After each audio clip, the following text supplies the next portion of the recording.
Budaya mengenakan jas untuk kebutuhan sehari-hari memang belum terlalu familiar untuk Indonesia. Tapi tahu nggak, memakai jas buat ngantor atau acara-acara formal bisa bikin lo tampil lebih elegan dan lebih rapi. Dan ternyata, masih ada kok peran-peran muda yang berani menjalankan bisnis niche. Yang nggak cuma menjual jas klasik dan timeless, tapi juga berkomitmen untuk mengedukasi para pelanggannya.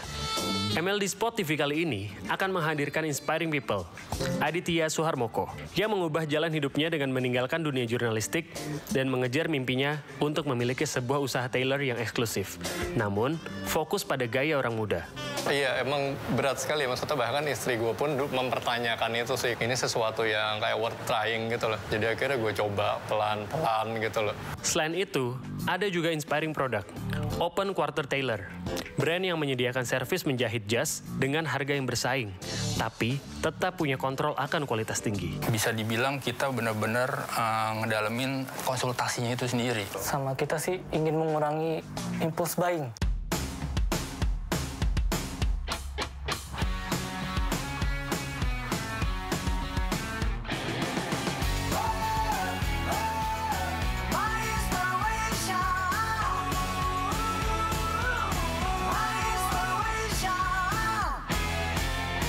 Sekarang, gue mau ke Open Quarter Tailor yang menyediakan jasa jahit dengan sistem made to measure yang bisa jadi alternatif lo buat bikin jas dengan kualitas yang tetap baik, namun harganya lebih terjangkau. Open Quarter Tailor ini sebenarnya dia second line-nya dari Brillington. Betul sekali. Kenapa sih akhirnya kalian tuh mutusin buat buka Open Quarter Tailor gitu? Padahal sudah ada Brillington. Ya, jadi kalau Brillington itu kan semi bespoke, ukur badan langsung. Nah, jadi Open Quarter itu kita buat made to measure. Pattern order. Prosesnya lebih cepat. Jadi sudah pakai sizing. Kita udah menyediakan sizing, jadi nanti Mas Andri tinggal cobain yang paling cocok, adjust sedikit, beres. Sebenarnya perbedaan yang paling signifikan apa sih kalau di Brillington misalnya semi bespoke, di sini itu made to measure. Apa sih perbedaan yang paling signifikan di antara dua metode itu? Yang paling signifikan satu, yang saya tadi udah jelaskan adalah waktu. Sangat signifikan. Yes ya. Bisa Open Quarter tuh bisa 1 bulan udah jadi. Dan di sini? Di Open Quarter dengan menggunakan pattern order. Kalau di Brillington bisa sampai 2-3 bulan. Masuk sih ya. Sebenarnya kalau di Open Quarter, apa aja sih yang kalian tawarin untuk servisnya? Dan paling penting lagi, cara kalau mau pesennya itu gimana prosesnya? Ya, jadi gue jelasin dulu, kita by appointment. Setelah customer datang ke toko, yang penting itu konsultasi dulu. Apa sih kebutuhannya? Dari situ kita ngukur, proses ukur. Kita tadi menggunakan pattern order, cobain sizing, kita catat semua catatannya. Baru dari catatan ini kita kirim ke workshop kita. Oke. Nah, dari situ dikerjain, kirim balik ke sini. Hasil fittingannya, customer balik lagi untuk fitting. Fitting setengah jadi, catat lagi apa yang perlu dicatat, kirim balik lagi ke workshop. Dari situ baru finishing. Dari situ customer udah bisa bawa pulang jasnya.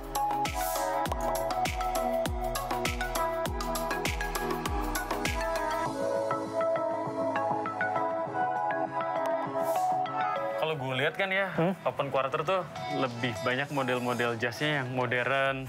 Walaupun sempat gue lihat ada plastik tasnya juga sih sebenarnya. Betul. Iya kan? Ya, betul. Sebenarnya bahan-bahannya yang kayak gimana aja sih yang bisa lo tawarin ke customer itu? Kebetulan ada Mas Yorga di sana, jadi kita bisa langsung lihat model-modelnya. Boleh. Let's go. Ayo. Oke, nah di sini ada Yorga. Halo, Mas. Nah, Yorga ini fitter kita, nanti dia yang akan ngebantuin lo masalah fitting. Dan tadi gue mau nunjukin beberapa option bahan. Option bahan di Open Quarter ada dari semi wool seperti ini bahan-bahannya. Nah, as you can see, patterns, mau yang polos, pinstripe, ada semua. Iya. Nah, ini ada yang full wool juga. Kalau ini sih, ya sebenarnya sih ya bedanya sih kalau di wool, memang secara looks terkesannya, terutama kalau dilihat dari dekat, memang dia terkesan lebih premium. Sama tipe-tipe bahan, kalau untuk yang bertekstur sama pattern, biasanya lebih looksnya lebih keluar di full wool. Ini full wool, iya. Jadi ini contoh yang soft tailoring kita, jadi dia tanpa padding, jadi bagian sininya tuh dia bener-bener natural shoulder. Jadi nggak ada keras-kerasnya. Jadi yang nggak berasa pakai armor gitu, Mas. Jadi lebih ringan, relax lah buat movement segala macam. Nah, yang satu lagi nih kita yang looks-nya secara konstruksi dari bagian atasnya dia pakai padding, sama konstruksi bagian depan dan sekitarnya dia lebih padat.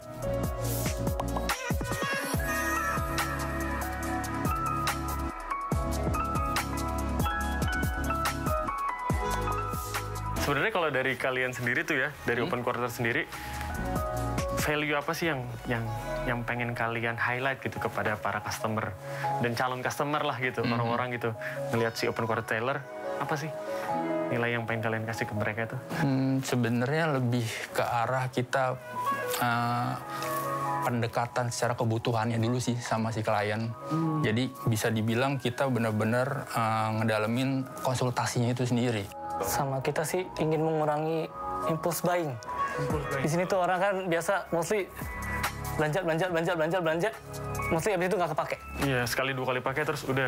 Iya. Nah, di sini kita pengennya kita offer ke klien, buat jas misalnya, bisa dipakai 10 tahun. Dan bisa di mix and match. Iya. Beragamnya desain dan produk yang ditawarkan ternyata membuat Open Quarter Tailor jadi tempat pilihan yang bisa diandalkan sama customernya.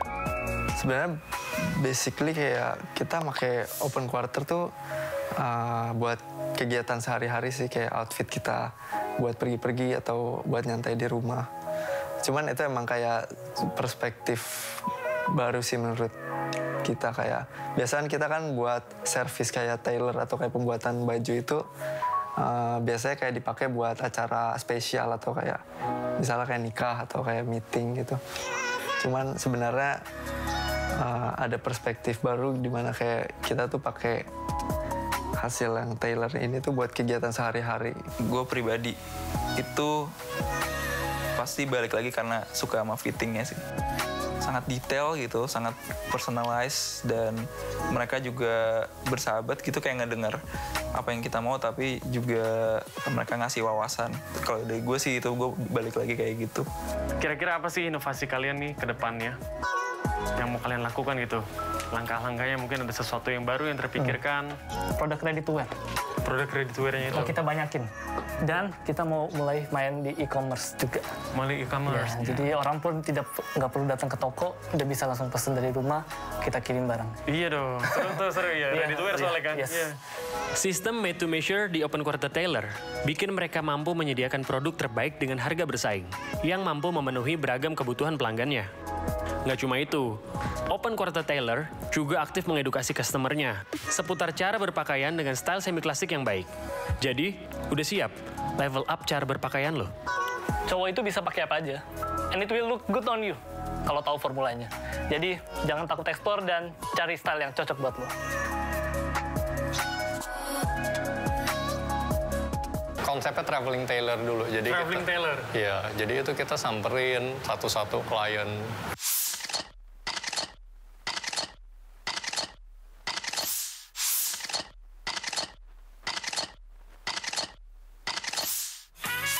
Sekarang, gue udah bareng sama Aditya Suharmoko, founder dan owner dari A&E Tailor. Gue penasaran, seperti apa perjalanannya membangun bisnis jasa menjahit ini.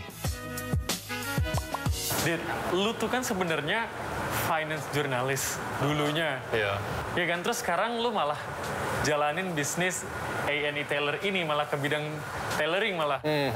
Terus ya gue jadi finance journalist kayak sekitar 5 tahunan.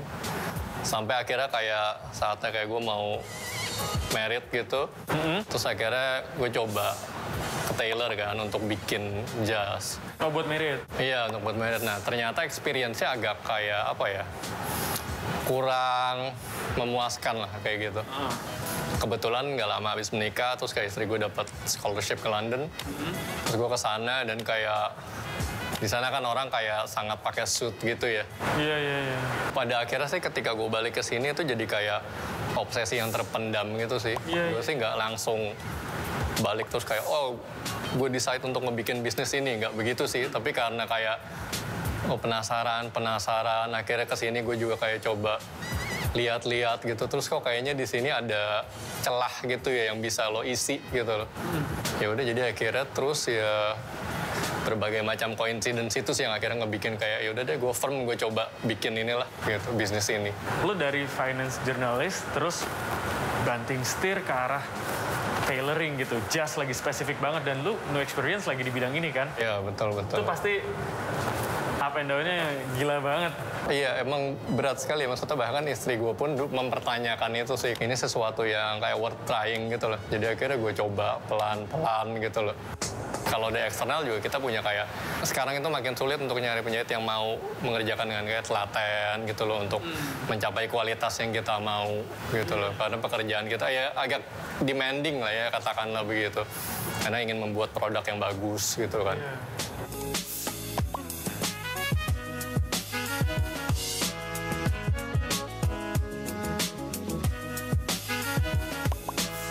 Lu tuh sebenarnya tapi ini nggak sih sempat ngambil short course itu nggak sih atau belajar di mana?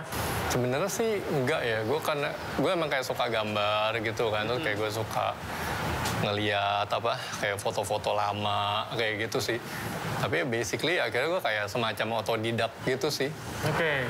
Gue baca-baca gitu kan, gue kayak coba cari tahu gitu kan. Ya untung kayak sekarang lo lihat di internet lumayan gampang lah ya kayak gitu kan. Lu tuh nama A&E Taylor tuh dapat dari mana sih sebenarnya?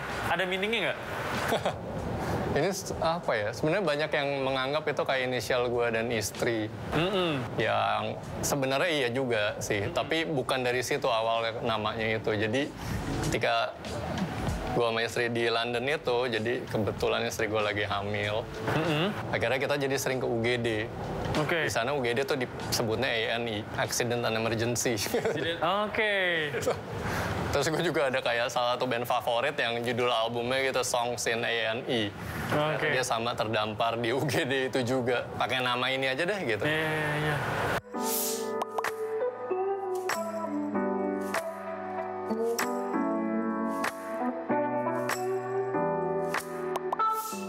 Nah, tapi waktu lu dulu buka ini kan awal 2016 ya. Itu kan lu nggak langsung punya toko kan? Maksudnya nggak langsung kayak sekarang gitu. Lu gimana dulu? Dulu pas awal mulai kan konsepnya traveling tailor dulu. Jadi Traveling Taylor. iya, jadi itu kita samperin satu-satu klien. Sesudah beberapa tahun itu akhirnya ngecoba, kayaknya udah saatnya nih untuk ada kayak semacam space gitu yang mungkin jadi ngebikin klien pun merasa lebih nyaman ya. Karena ya mungkin mereka datang gitu lebih banyak fabric yang bisa mereka pilih kayak gitu loh. Daripada kita bawain juga mungkin kadang nggak tepat. Terus mungkin fittingnya juga bahkan ya lebih enak gitu di sini daripada di kantor kadang harus sembunyi-sembunyi. Iya kayak gitu lah.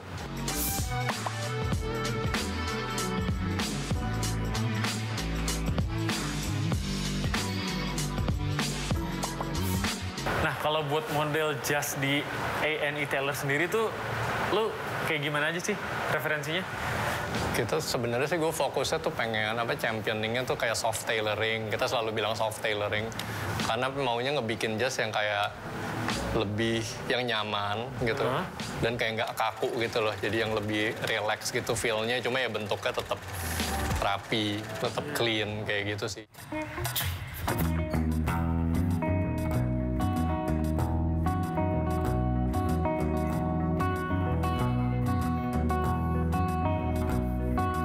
Something in the room, must be something in the room. Against emptiness and sadness that I have felt in the room. Something in the room, must be something in the room. Against loneliness and voices that I have heard in the room. Something in the room, must be something in the room. Must be something in the room, must be something in the room. Lady in the room, tell me, lady in the room, how did we reflect each other if there's nothing in this room? When the winters bloom and the saints are all doomed, some things we ain't really sure, so was flying to the moon. Lady in the room, tell me, lady in the room, tell me, lady in the room, must be something in the room.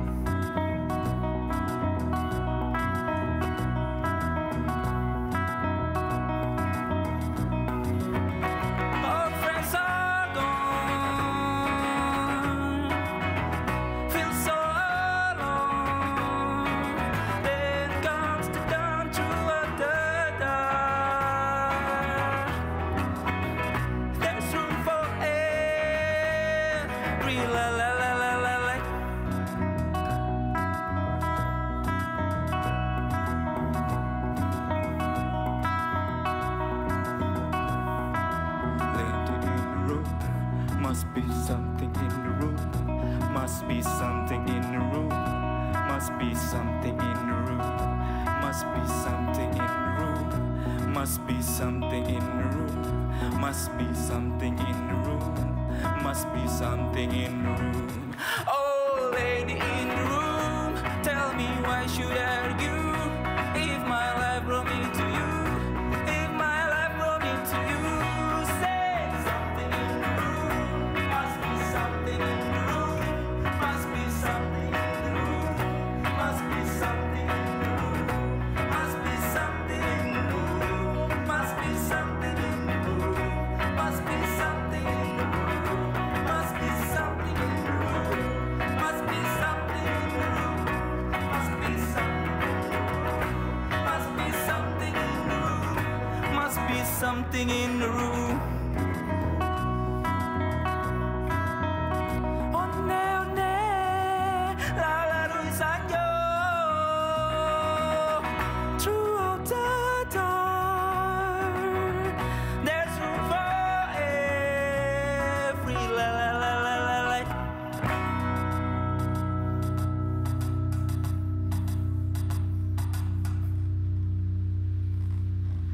Kalau di dalam ya kita mau coba terus sih untuk lebih konsisten gitu dalam hal kualitas.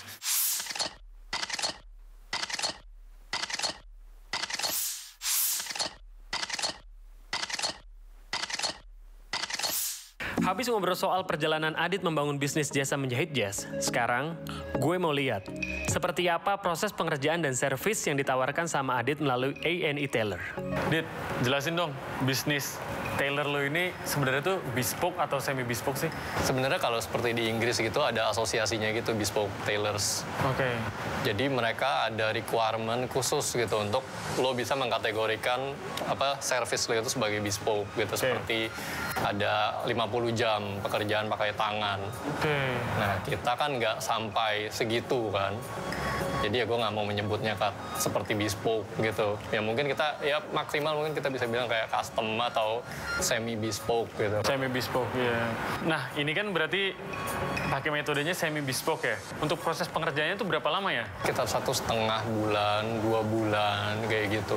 Mungkin sekitar jaraknya antara 2 minggu gitu dari pertama measurement, lalu raw fitting, lalu ada forward fitting, final Itu fitting. 2 minggu, Iya, kurang lebih sekitar 2 minggu. Datang, measurement, 2 minggu kemudian Raw fitting yang kurang lebih fitting. seperti ini gitu. Terus habis itu 2 minggu lagi ada ya fitting lagi, terus 2 minggu lagi udah tinggal adjusting yang buat finishing Iya, gitu ya? betul. Ah.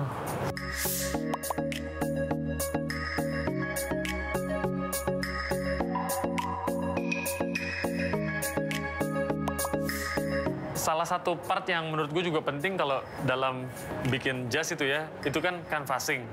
Nah kalau di A&E Tailor sendiri tuh lo pakai canvassingnya yang kayak gimana sih? Kita sih biasanya ngebagi 2 ya. Jadi ada teknik yang paling tinggi itu full canvas. Full canvas? Iya. Jadi mungkin lebih gampangnya gue kasih lihat aja ya. Jadi, kalau full canvas ini mungkin bisa kita lihat di balik lepel ini. Jadi ada kayak semacam jahitan-jahitan kecil yang bisa diraba. Oh iya, kerasa. Nah ini jadi basically kanvasnya itu dari atas sini sampai bawah. Ya seluruh ya body. Dan ini jadi kita nggak pakai fuse sama sekali. Jadi akhirnya ini akan lebih tahan lama. Tapi untuk kalau teknik yang di bawahnya yang lebih umum digunakan, kita pakai half canvas. Half canvas? Iya, seperti yang ini. Jadi di sini kanvasnya hanya sampai bagian dada aja. Oh, di part sini aja ya? Iya. Nah, kalau di A&E Tailor ini kan lo bikin semua polanya dari nol kan? Dari scratch gitu sampai akhirnya jadi kayak gini. Iya. Itu gimana prosesnya? Ya sebenarnya sih jadi semuanya kan dimulai dari diskusi dengan klien kan. Nanti gua akan ngukur seperti apa, akan mempertimbangkan posisi apa bentuk badannya, shouldernya seperti apa gitu, posturnya seperti apa gitu, dan itu semua nanti akan kita perhitungkan. Oke, mungkin biar lebih jelas ya, kita ngobrolin aja di workshop. Ayo, boleh.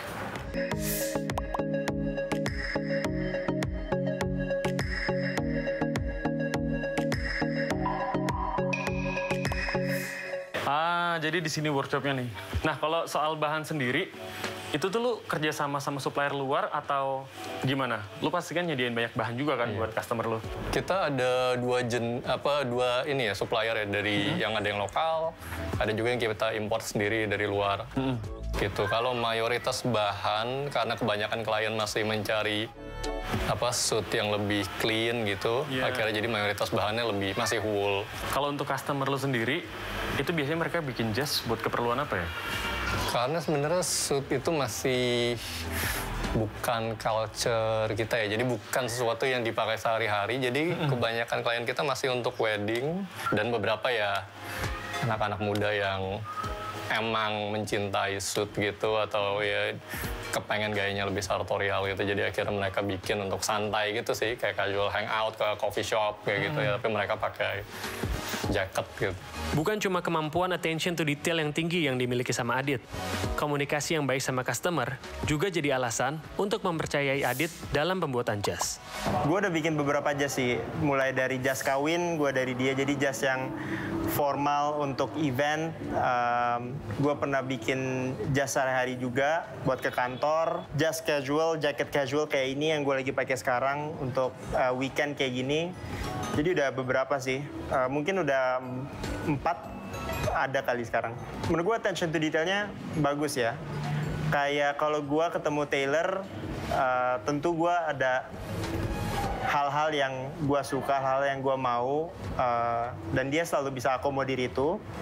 Tapi di sisi lain dia juga bisa kasih masukan, misalnya kalau menurut dia apa yang gue mau kurang bagus.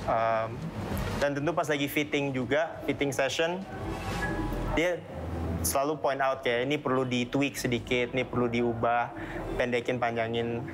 Jadi attention to detailnya bagus sih dia. Terakhir, Dit, rencana lo apa? Lo kan selama ini udah bisa survive nih selama pandemi, ya kan? Sekarang apa yang pengen lo lakuin buat A&E Tailor nih supaya makin bisa berkembang? Ya, sebenarnya sih kita selain itu tetap mencoba untuk survive, ya kita juga pelan-pelan kita juga coba untuk maunya ya di front office gitu, mungkin akan ada orang lain yang ngebantuin selain gue sendiri yang selalu harus ketemu klien gitu. Gitu. Terus juga mungkin kalau di dalam ya kita mau coba terus sih untuk lebih konsisten gitu dalam hal kualitas. Ternyata, bukan cuma kualitas yang tinggi aja yang dijual sama Adit lewat bisnis jasa menjahitnya ini. Adit juga selalu memastikan kepuasan pelanggan akan jas yang dibuatnya. Dari cerita Adit, gue bisa menyimpulkan bahwa perpindahan karir memang butuh banyak pengorbanan. Tapi, dengan modal keberanian, obsesi dan dedikasi yang tinggi, ditambah dengan riset yang konsisten, bukan hal yang nggak mungkin untuk terjun ke bidang yang awalnya bukan keahlian lo. Konsisten, stick to your values, tapi tetap humble dan terbuka sama hal-hal yang baru.